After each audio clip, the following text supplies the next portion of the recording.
Oh, glad that's over. Yeah. Where do you want to get lunch after this? I want sushi. Bailey, I can't believe you're invalidating my feelings like that. You know that I don't like sushi. That's a horrible suggestion. I can't believe you just said that. Oh, hey, Poornima. Hey, guys. Awkward.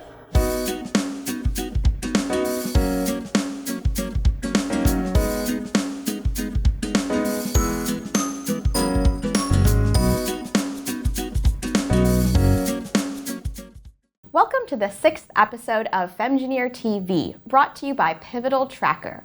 I'm your host, Poornima Vijayashanker, the founder of Femgineer. Femgineer is an education company where we teach innovators how to build software products so they can find freedom in their careers, enrich other people's lives, and make the tech community a lot more flexible and inclusive. As innovators, we all have ideas for features, products, and companies, but we can't build these things alone. We need to have people who are on our teams with complementary skill sets who can breathe life into our ideas. And as we mentioned in the 4th episode, the best teams are the ones who have not only those complementary skill sets, but practice empathy for one another. You might be wondering, how does a team form over time? Or how do you go about picking a partner? Maybe if you're starting from scratch, you're wondering how to look for a potential co-founder. Well, today on FemgineerTV, we're going to talk about how to go about picking a partner and getting them to help you get your idea off the ground. Well, today on FemgineerTV, we're going to be talking about how to pick partners to help you get your ideas off the ground. To help us out, I've invited the co-founders of Pop-Up Archive and Wootton and Bailey Smith. Pop-Up Archive is a startup based out of Oakland, California.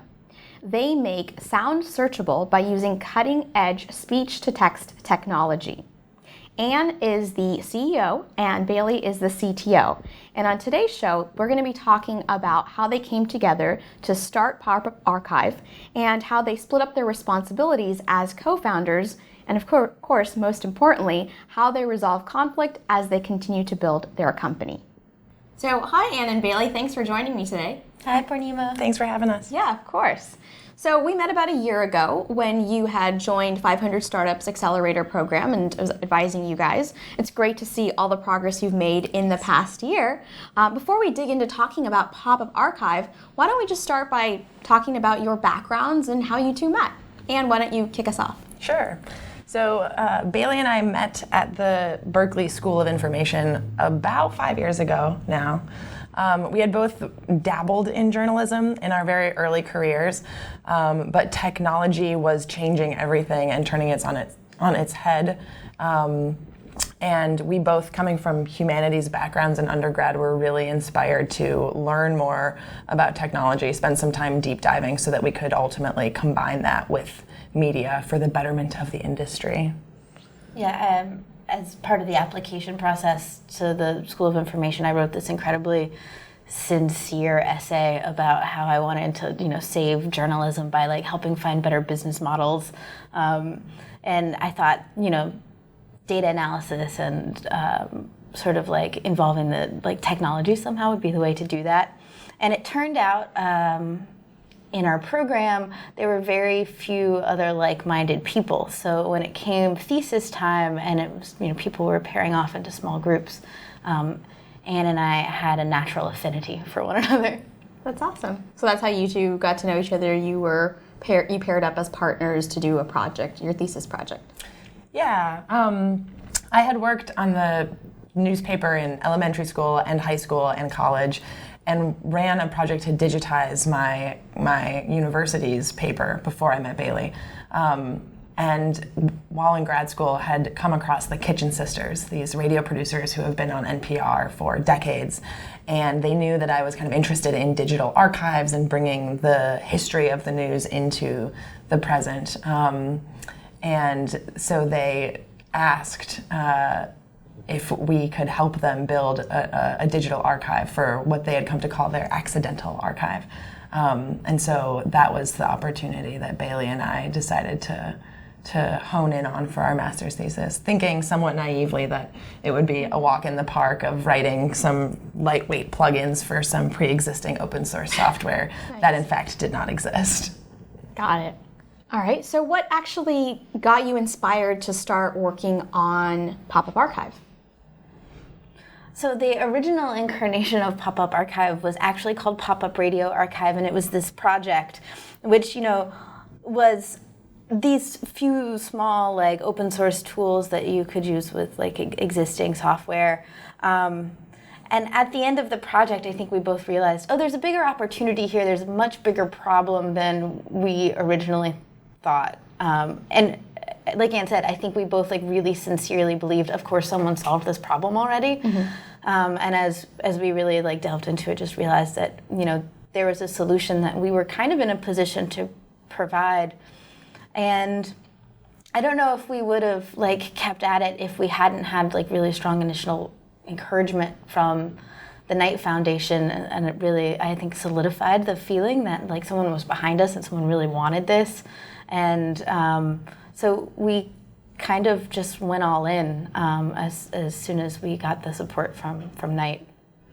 And I'd even back that up a few months, because it was absolutely Bailey who initially suggested that we apply for some business plan competitions while we were at Berkeley, and we got enough attention and won a couple of those.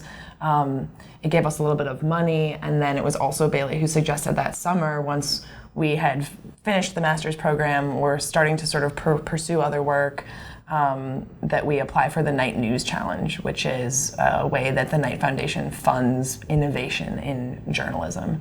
They used to endow professorships at journalism schools, and this is their way of really trying to fund sustainable hybrid business models and innovation in journalism beyond faculty positions at universities. Got it. So, Bailey, you mentioned that you had used some open source technologies, but how did you two go about initially building Pop-Up Archive? This was the first project of this sort of scope that I had ever worked with, and I am a very firm believer in when you're an initiate in something, finding the best minds in the world to work on the problem with you. Well, in the world maybe is a big statement, but really the best minds in the field. And so we reached out to the Public Radio Exchange, and they had been doing a lot of software development in this space. And they'd done the app for This American Life and Radio Lab. And they had conceived of a similar project to what we had been working on and realized that they didn't have the bandwidth to work on it. And so they asked if we would be interested in some sort of partnership in the beginning. And they really helped us get started and get the infrastructure in place and allowed Pop-Up Archive to ultimately grow into what it's become now. So we're very appreciative for the early days. They taught us a lot. Oh, nice. So you collaborated with them to build the initial product. Yes. Got it. I'm sure the rebirth of podcasting has caused a lot of podcasters to look for your product and start using it. Are podcasters the main customers, and how do they go about using your product? Yeah, so podcasting has been around for a while. It's over 10 years old. That being said, it's a pretty slow, although steady growth industry, which is not necessarily what a lot of investors are looking for, but is reliable, which is something that we find comforting. And it has made a difference. Podcasters aren't the main customers for Pop-Up Archive right now. We work with a lot of journalists and newsrooms and universities, large collections of audio, which we can talk about in a minute. But the sort of all of the attention paid to Serial and the boom, as some people referred to it in 2014, definitely helped focus the attention of the sort of fledgling podcast industry in terms of monetization and business models. So it's provided a great opportunity for us. We work with some podcasters who use Pop-Up Archive's tools to help them create their work and deal with all of the audio that they record in the process of podcasting. But there are also bigger entities, networks, aggregators, distributors who are thinking really critically about how to distribute and provide good experiences around podcasts. And so that led us to branch off into our latest product, actually, which is called Audio Search. Nice. So how do your bigger customers use you? You talked about podcasters, but I know you've got some other big media companies. How are they using your product? What are the benefits to them? Yeah, so the way Pop-Up Archive works is that we take sound from anywhere. It can be, an independent radio producer dragging and dropping a file into their browser, or it can be a humongous server full of files stored at, a place like the Stanford University Library or Huffington Post. And we take all that sound and we run a bunch of different software on it. Our speech-to-text software is trained specifically for that type of media, for sort of news, media, oral history, first-person conversation. And then we analyze it and tag it so that it can be searched by topic or people or location. So the bigger organizations will use us either, if they're a newsroom, to support their reporters and their staff in producing content and being more efficient, in distributing it by enabling search engines to index all of the words inside an audio file so that people searching for phrases will find those exact moments in audio. Or for archives and universities to create accessibility to big collections. Oh, great. Yeah, that's really important. That's fantastic. I want to take you both back in time to when you first started out on Pop-Up Archive. What inspired you to begin working on it? Yeah, so aside from being sort of archival enthusiasts off the bat, the opportunity we saw with the Kitchen Sisters and the bigger problem that illustrated was that there, especially with digital audio and video, is so much media being created by so many people all the time. And you may be able to find some of it on commercial platforms, but those aren't preservation minded. There's no guarantee that stuff will be around in 50 or 100 years. And even for older collections, as they are digitized and brought onto the web, there are all of these voices, and they're telling these incredible stories. And there are, Studs Terkel talking to London cabbies, or Maya Angelou telling the story of, when I Know Why the Caged Bird Sings was first released in the 70s. And so we really saw this as an opportunity to, not just help save that material, but also make it accessible. Because if you can't search it, it's pretty hard to know what you've got on your hands. So an example of that is, last year when Maya Angelou passed away, there was all sorts of news coverage about her, and the LA Times ran a blog post where they linked to this particular interview that she had done, where she talks about her childhood and sings, and that's material that, had been digitized by the Library of Congress, but would have sat, at the time was sitting on servers, kind of otherwise unknown.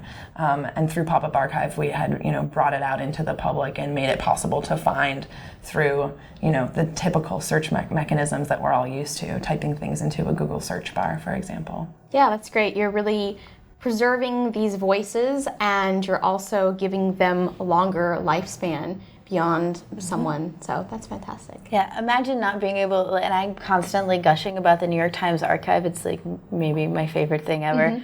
And they've got every word in the New York Times back to 1981. And imagine not being able to search that, which is the reality for podcast and also video, any of these opaque, sound-based mediums. Yeah, fantastic. So let's switch gears and talk about how you two have developed as co-founders. I know one of the things as a co-founding team that's important is to have complementary skill sets so that you don't step on each other's toes, which you two clearly have.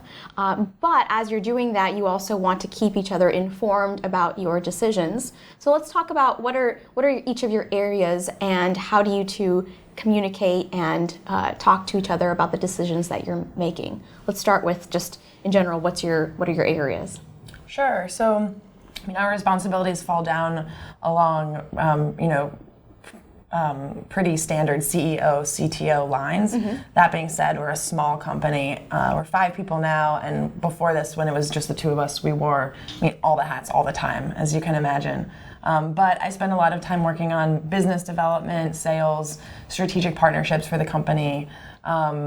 To oversimplify it, I spend a lot of time writing emails and working on spreadsheets, and Bailey spends a lot of time, writing and shipping code. That being said, I find our relationship to be complementary in a lot of ways. I mean, I talked about like Bailey being the one who frankly came into the grad program where we met with more of a mindset to create new business models for media. And she was the first person who said like, I think we should apply for this money from these people. I think that would be a good idea.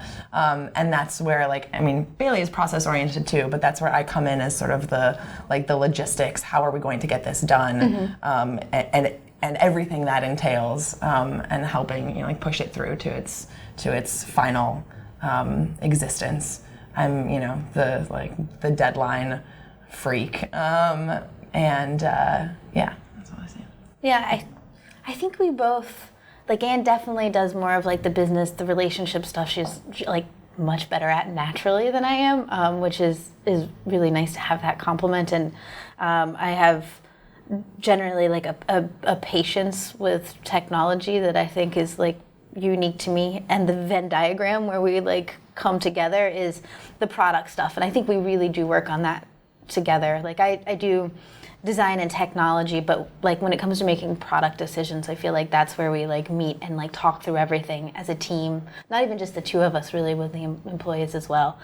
Trying to make all those product decisions together in a way that's meaningful and structured, and we have a long-term vision that's building towards some sort of goal, and reminds us when we forget about what the goal is. Yeah, that's important, especially as a CEO. And when you each come up with the ideas, how do you keep the other one informed? What's sort of the communication process like? We've always had a pretty open back and forth between the two of us. I think Bailey knows even if she ignores some emails that she can't ignore mine, so that's good. And if something comes into one of our minds, we communicate in a lot of different channels, whether it's emailing each other or texting each other or slacking each other about things we think about. We'll often get texts from each other when the other one is having a meeting or talking with someone who's saying interesting things to them, and it'll just be a long list of the names of companies or things we've never heard of before that we send to the other.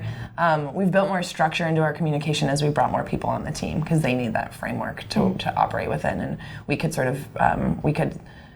of play it by ear and rely on the fact that we're luckily naturally good at communicating with each other about things like new ideas. And then Bailey's really good. I'll go off thinking about all of the possibilities and potentialities of a particular idea. She's really good at sort of nipping that to either a particular time when it's supposed to be addressed, or just keeping us on task with what's happening on a given day.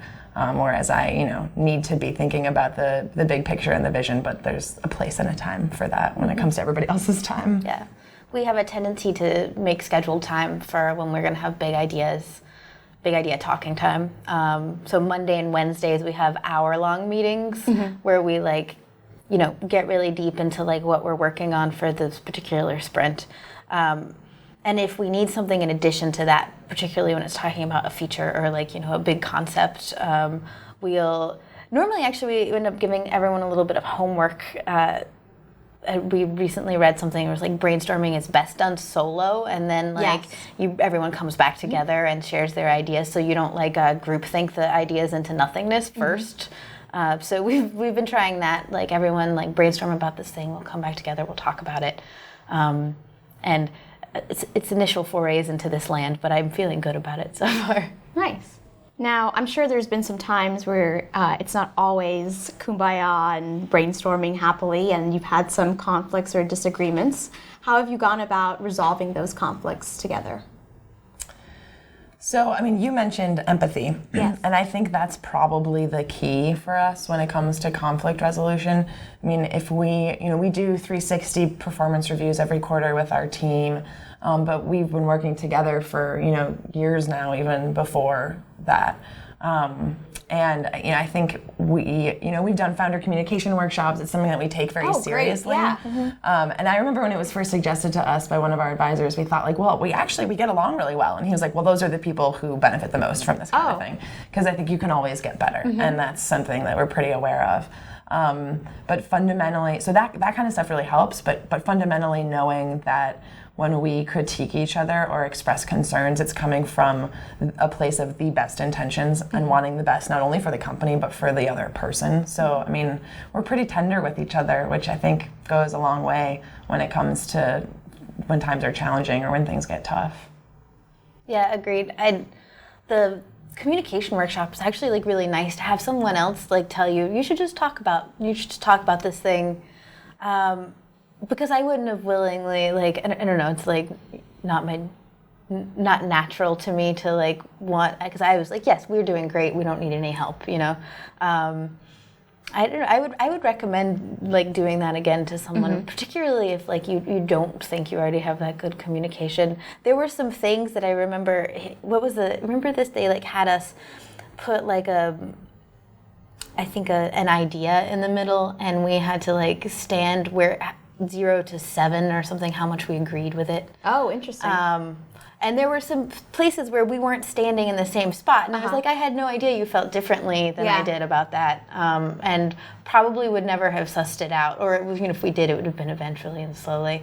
And it was good to like, you know, just like have an occasion to talk through that. And that neutral third party was great to get the conversation started, to feel like they weren't, obviously because they were neutral, not taking sides, but get you to sort of the next level in how you want to communicate with each other.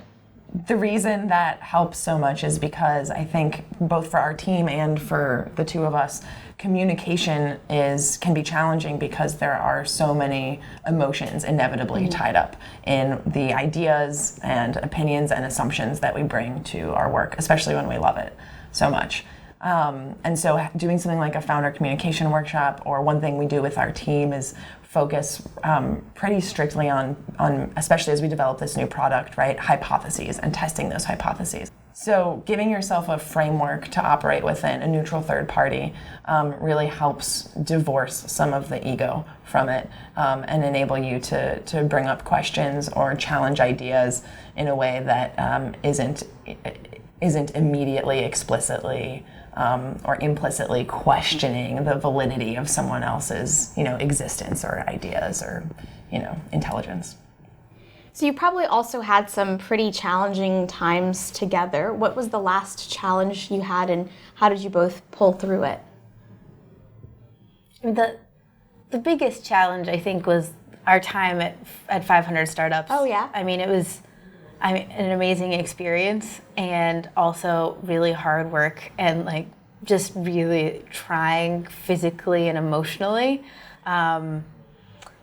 We were both working really long hours, and driving a lot. We were both living in the East Bay, so we were driving to the South Bay every day, and just really rapidly making a lot of decisions that would really radically affect what the company would become.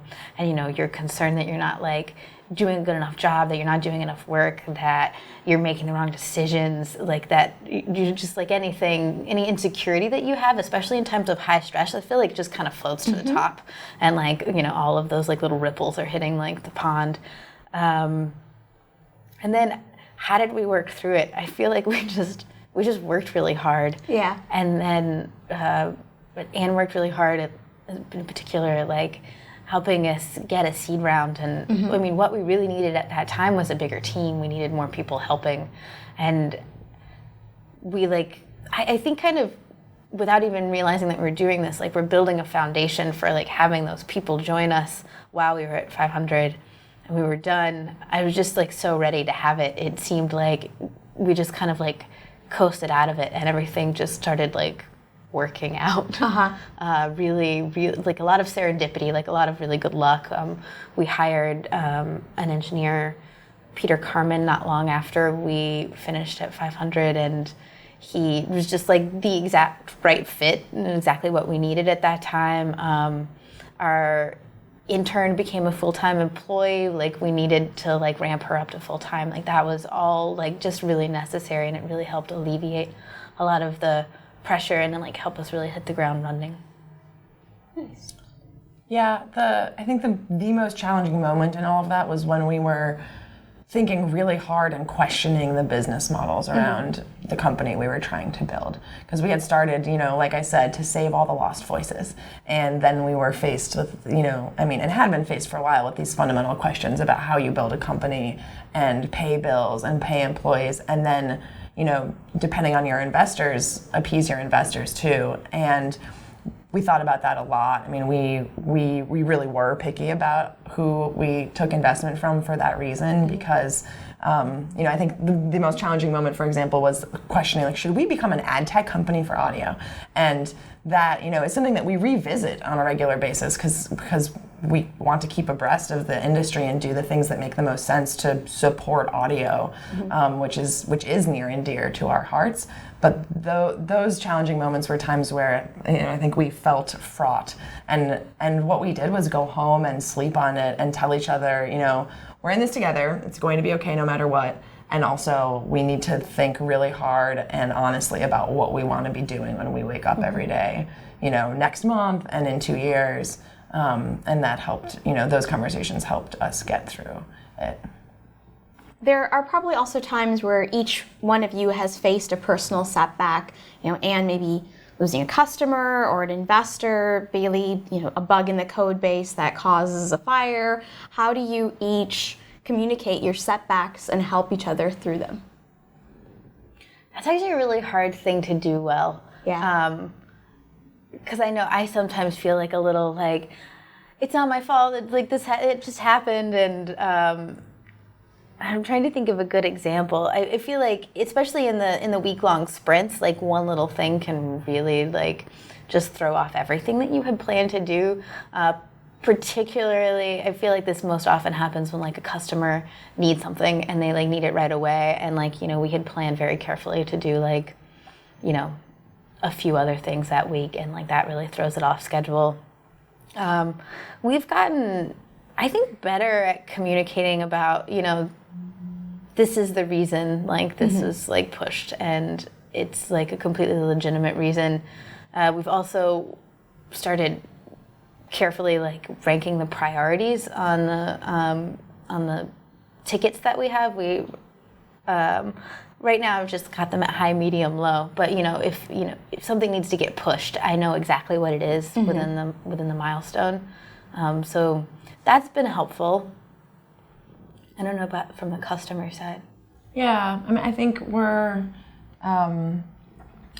we try to be really understanding of each other's sort of unique problems within the roles we occupy. So, if Bailey is trying to push a feature and it ends up being way more complicated than anticipated, I never hold that against her. And the times that it gets tricky, which I think we do a better and better job of mitigating, are when the expectation around how long something is going to take is unclear, or the priority level isn't clear. And so one thing I can say is true today that probably wasn't true a year or more ago is that in that sense Bailey knows exactly where the priorities lie, and only gets better and better at anticipating the amount of time things will take. And so at the end of the day, it all comes down to communication, right? It's those things are better communicated to begin with, and then she's in a better position to communicate, I know this thing is important, I have estimated it's going to take this long, we don't know for sure, and then as soon as something gets funky, we talk about it.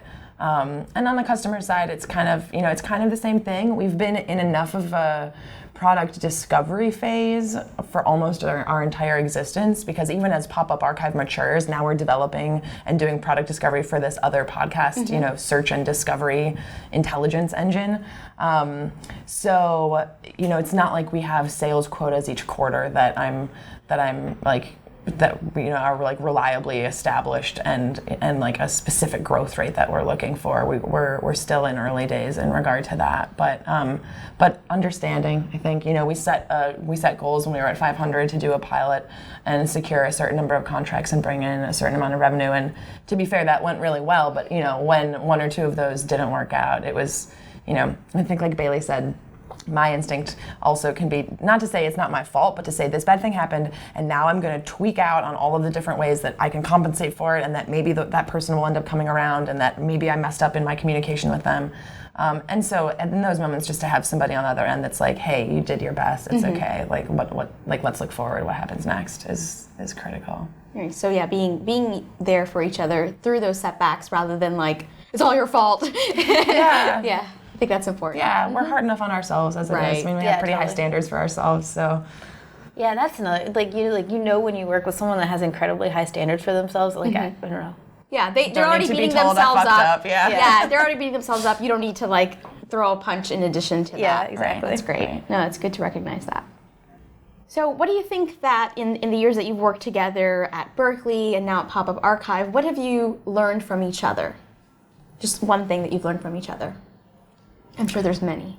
Well, this one will be easy for me if it's just one thing. Bailey has taught me how to be more concise. Oh, very nice.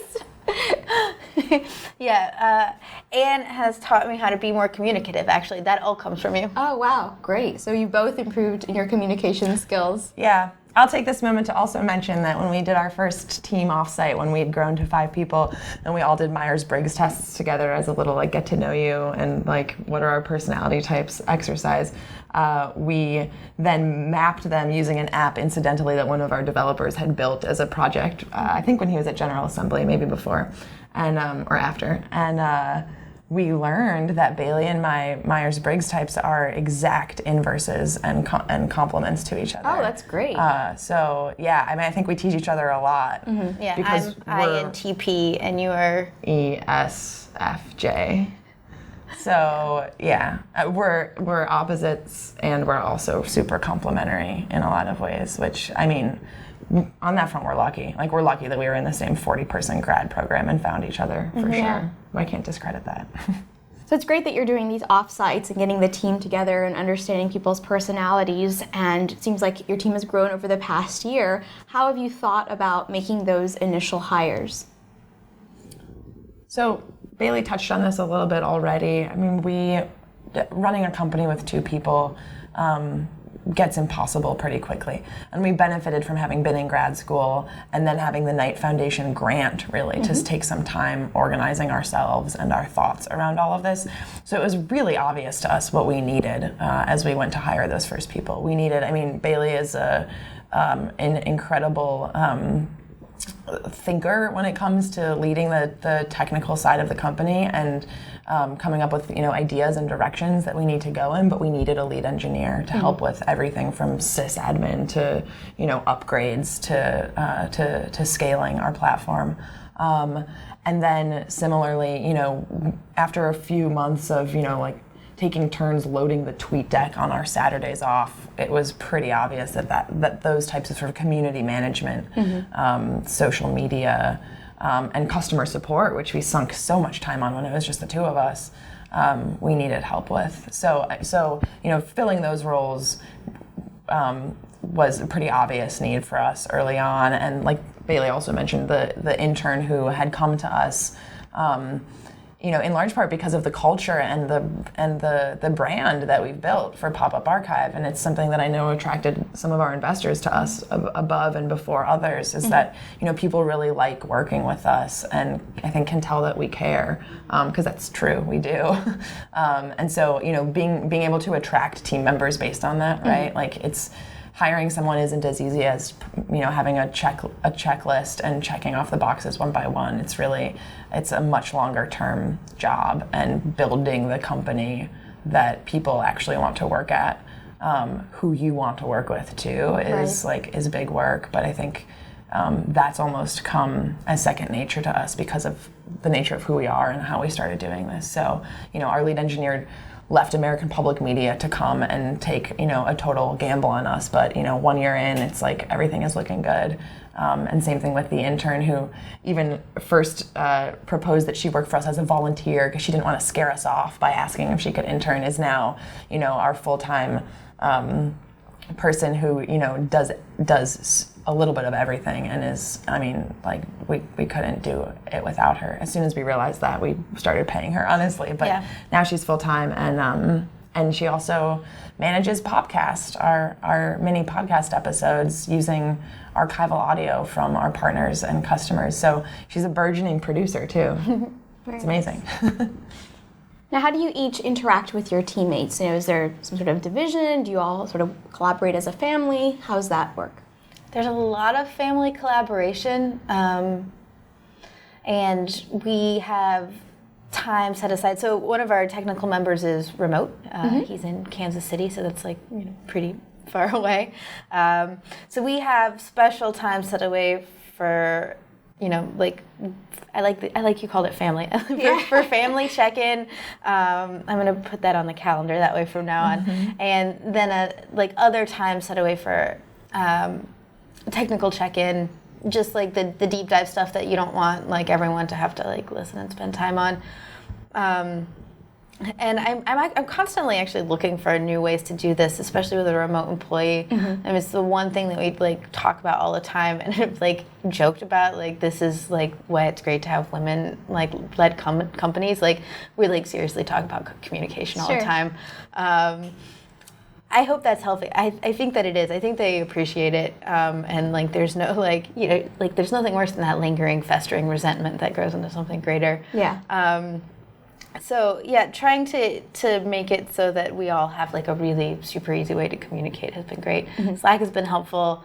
Time set aside for tech check-ins is really helpful. We're like, this was actually one thing that I found really important, like to have big structural conversations up front and like before anyone starts building, or even small structural like conversations. What's an example of a structural conversation? Let's see, I'm trying to think. So, for instance, we were working on importing images into the site, and we get those from lots of different places. This was for audio search. Sometimes we're like getting them from SoundCloud, and sometimes we're grabbing them from Wikipedia. So there's like decisions to be made about like, we're resizing all these, we're creating thumbnails, like what are the sizes that they need to be? What does the JSON response look like for that? How do we make all of this consistent? Like do we need a new table? Like all of those decisions. Okay, like we infrastructure. have infrastructure decisions. We have those together, and then like the stuff that's like a little more trivial. You are free to make that decision on your own. Mixture of freedom and regulation, I guess. Yeah, or process and consistency, and having standards is always helpful. Yeah. Nice. So as co-founders, how do you feel, or how do you think that your lives are different from your teammates? Our lives. Yeah, I mean, we talked about this a little bit, because so much of what we look for in teammates is what we also have come to expect from each other. The one thing that stands out to me really is the tenderness, the fact that we're in this together. We both arguably risked a fair amount to do this, and agreed pretty early on that we were all in. If we were to decide we were quitting, it would seriously mess up the other person's life in a really big way. Yeah. That our employees don't necessarily have to deal with, at least not on the same level. So, I think really like that deep emotional connection that that our job is really fundamentally tied to our lives, is what I would say. Yeah, people always say like co-founding relationships, it's like a marriage. It's for real. Yeah, you are a true partnership, and you're thinking about it in those terms. Yeah, and any upset in that sort of relationship is just as serious as if it happened in like your marriage. Yeah, so it does impact your life on a daily basis. Nice.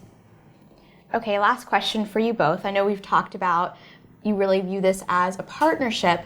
For our viewers out there, I'm sure they're wondering what's at least one character trait that they should be looking for in a potential co-founder. So maybe you can each share what your one trait is that you look for in a potential co-founder, and how that's different from a teammate.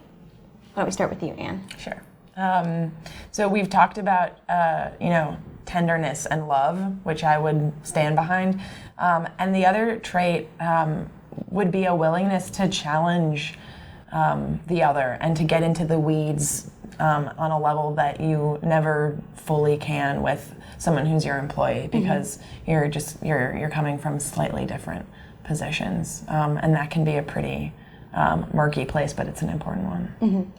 What about yourself? And I would say persistence. I mean, founding a company, it takes a long time, and there are a million times that you probably want to quit.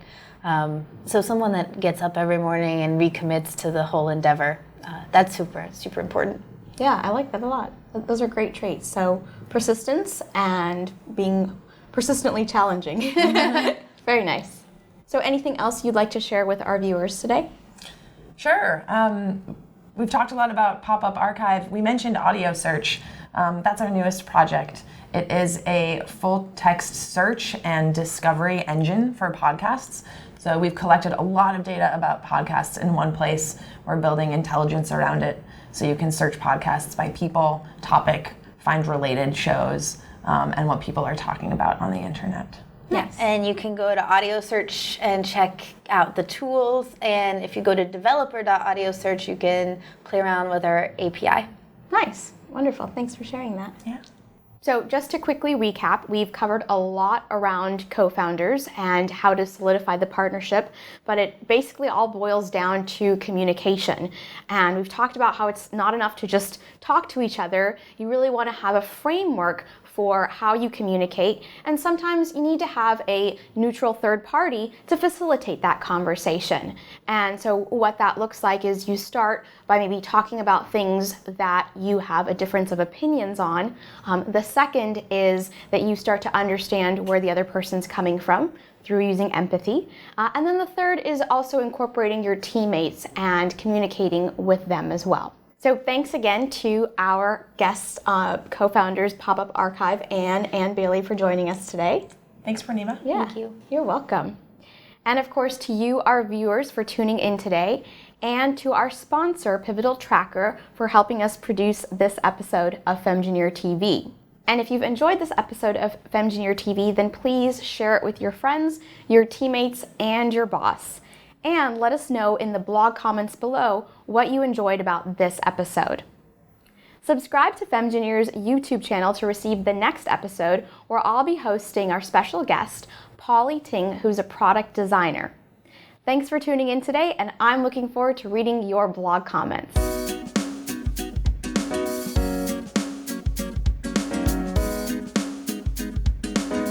This episode of FemgineerTV is brought to you by Pivotal Tracker.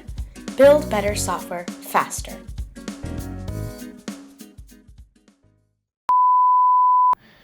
I'm trying to think of what to recap. So obviously communication and communication.